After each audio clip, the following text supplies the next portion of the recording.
पार्लियामेन्टआव गोनांथि जानाय 33% आइजो रिजार्भेसन मावफुंनो लानायाव कंग्रेस दोलोआ हेंथा होनायनि सायाव खुद्रिसारदों। नारी शक्ति बन्धन अभियानखौ हेंथा होनानै आइजोफोरखौ नेवसिनायनि थाखाय आइजो बिरोधि कंग्रेसनि दैदेननाय एनडिए एलायन्सनि हेंथायै कक्राझार जिल्ला महिला मोर्चाया कंग्रेस दोलोनि हेंथायै राहुल गान्धी मोननि सावगारि सावनानै खुद्रिसारनाय हाबाफारि लादों।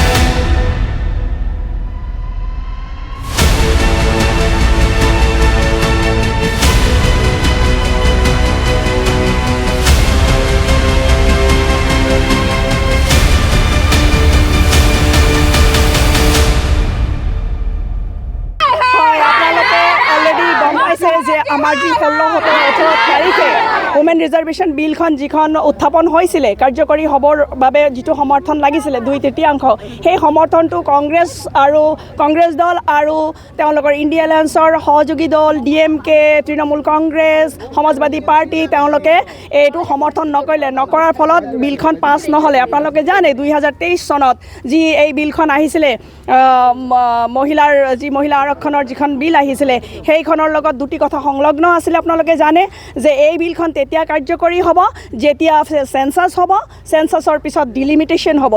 কাৰণ আপোনালোকে জানে যে এতিয়া আমাৰ যিটো ভাৰতবৰ্ষৰ যিটো পপুলেশ্যন সেই হিচাপত একোগৰাকী MPয়ে 26 লাখকে জনতাক প্ৰতিনিধিত্ব দিব লগা হৈছে, যাৰ কাৰণে বহুত কষ্ট হৈছে। কমচে কম যদি এতিয়া আমাৰ 815টা চিট বাঢ়ে তেতিয়াহ'লে একোগৰাকী এভাৰেজ যদি আমি ধৰোঁ একোগৰাকীকে MPয়ে মাত্ৰ 17 লাখ জনতাক প্ৰতিনিধিত্ব কৰিব বা ক'ৰবাত তেওঁলোকক প্ৰতিনিধিত্ব কৰাৰ ক্ষেত্ৰত সেৱা আগবঢ়োৱাৰ ক্ষেত্ৰত এইটো সহজ হ'ব। কিন্তু এই কংগ্ৰেছ দল আৰু ইণ্ডিয়া এলায়েন্সে এইটোৰ ঘোৰ বিৰোধিতা কৰিলে আৰু তেওঁলোকে নাৰীক এনেকৈ আজি নহয় আগৰে পৰা তেওঁলোকে নাৰীক অপমান কৰি আহিছে।